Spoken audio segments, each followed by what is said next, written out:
Sama na panahon dito sa Taiwan. North Atlantic po siya. Galing kami ng lumat na Cola. Punta kami ng Las Palmas, Spain. Dadaan kami ron at magtutrudo kami. Dito namin sa Cola. Sa ngayon ay nasa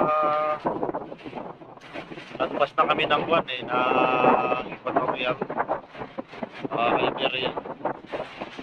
And December 8, narating na kami ng Las Palmas. Pero meron pa kami 5 days. Ngayon ay December 3. May 5 days pa kami. Ngayon naka-encounter naman kami ng ganito.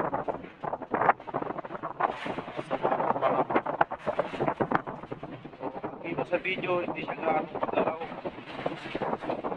So, galaw-galaw na kami. Puting-puti na yung dagat. So far, okay pa naman kami. Maayos pa naman. And siyempre, yung ibang mga kasama ko rito ay ayaw nila yung ganito. So ako naman ay sanay tayo sa ganitong klase ng alon at maliliit pa nga ito eh. Sa akin okay lang.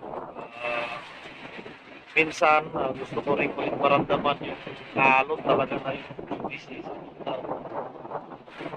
Pag-feel mo talaga na sa kapsiman, ikaw ay nagbabarko.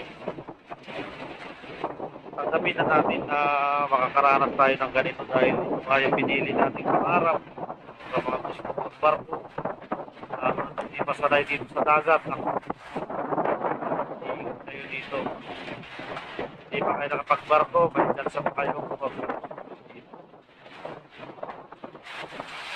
Dahil ito ay nasa mga 3 meters pa lang. Halo na ito ang taas. So after ng Las Palmas, ayon sa forecast sabi ni Chief Mate, aabot ng mga 7 meters ang taas ng halon kasi may parte na ng Europe yung pupunta kami. Pupunta kami ng Netherlands. So yun lang. Pray lang tayo na hindi rin tayo ma-disgrasya rito.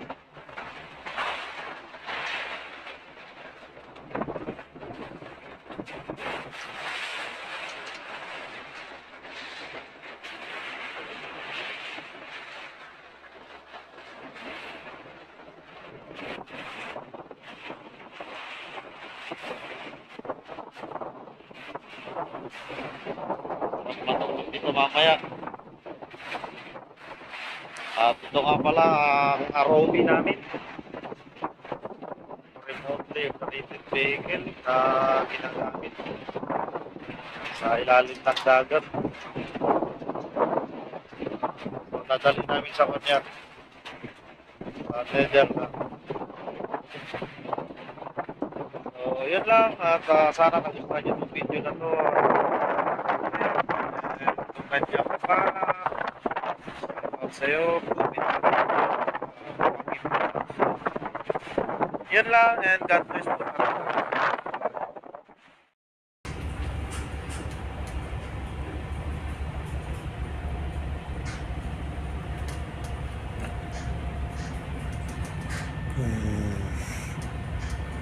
Grabe ng halong.